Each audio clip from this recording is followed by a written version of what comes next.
Kamusta mga tol? Hanep bagong timpla para sa TNC. Wala daw talo ang Selena ni Yawi sa mga scripts. Kamusta naman kaya nilaro niya? Aba tirahin na natin yan. Kung titingnan natin parang lugi sa lineup ang TNC no?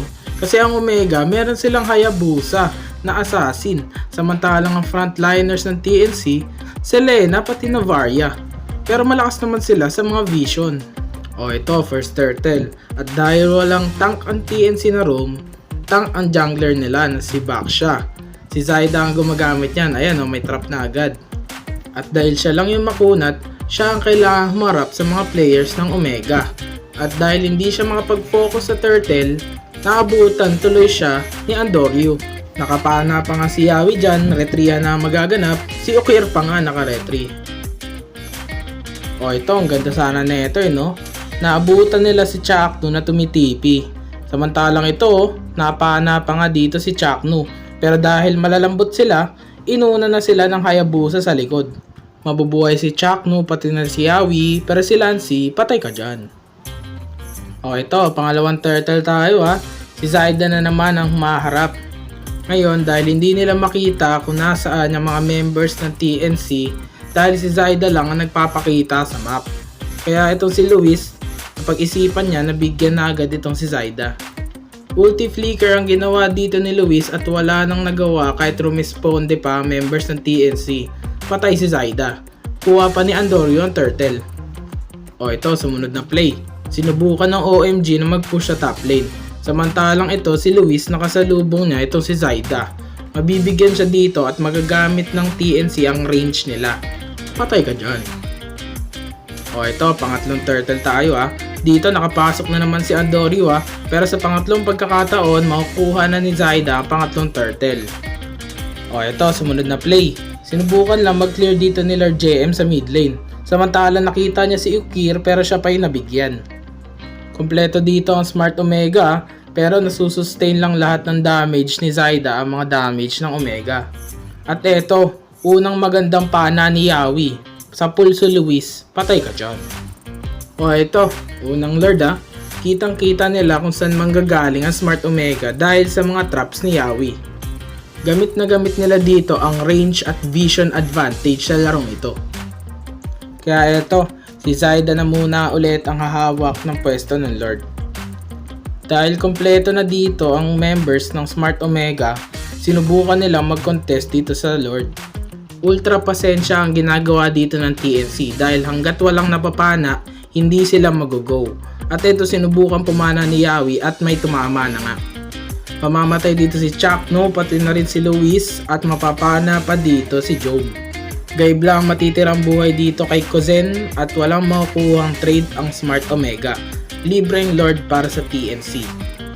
Nakadepensa sila sa unang Lord at walang mababasag para sa Smart Omega. Pero eto, flicker play para kay Luis.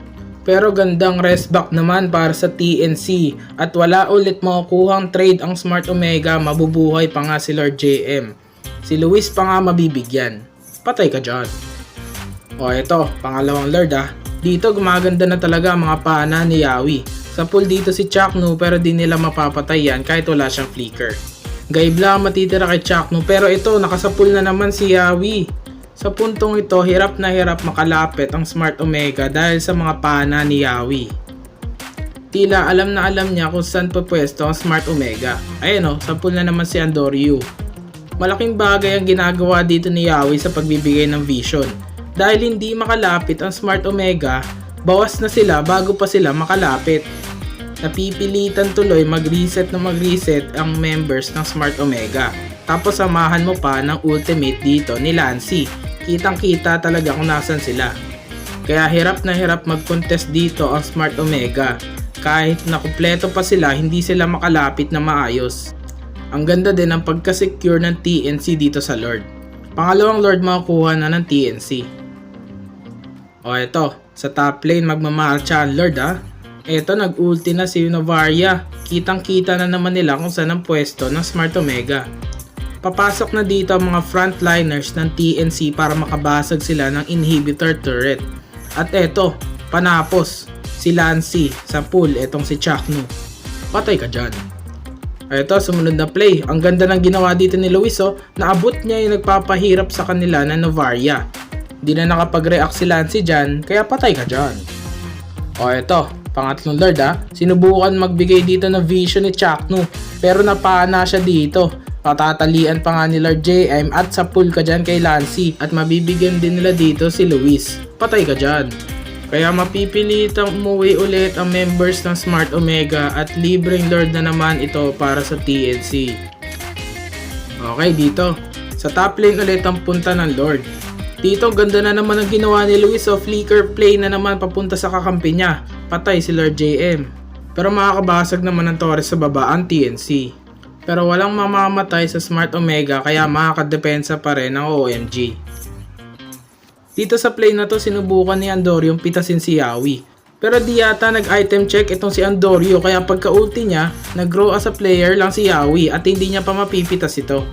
Sa puntong ito alam mo nang matatalo ang Smart Omega dahil yung assassin nyo hindi kayang patayin ang Selena. Okay, dito tayo. Pang-apat na Lord na to Sinusubukan dito maghanap ni Andorio at nakita na naman niya si Yawi at inultihan na naman niya ito. Dalawang malambot pa ang naabutan niya dito pero dahil nag-fail siya, counter attack dito ang TNC. Takbuhan dito ang Smart Omega at si Okir mapapa-flicker pa nga. Kanya-kanyang reset muna ng bawat teams. Kaya sa puntong ito, hawak na ulit ng TNC ang Lord. Pinuno ni Yawi ng traps niya ang mga mapa. Kaya sa tuwing lalapit ang Omega, hindi sila makapwesto ng maayos. Grabe itong CCTV lineup ng TNC. Kudos din sa coaching staff. Dahil sa team composition na ito, hindi man lang makabuelo ang Omega. Konting silip nila dito, talagang nababawasan ang buhay nila. Pero makakalapit pa dito si Andorio pero si Lancey ang makakaretry niyan. Pang-apat na Lord makukuha ng TNC. Okay dito, nagmarcha na sa top lane ang pang-apat nilang Lord. Eto nag-vision na ulit sila dito, pinana pa nga si Luis. At hindi sapat ang wave clear na meron ang heroes ng Smart Omega. Magkakaroon dito ng clash na matindi pero yung Lord ay focus lang sa goal. Kaya yun, 1-0 panalo ang TNC 11-9. At Selena pa nga ni Yawi ang magiging MVP sa larong ito. Meron siyang 3 kills, 1 death at 8 assists. O mga haters ni Yawi, mag-like kayo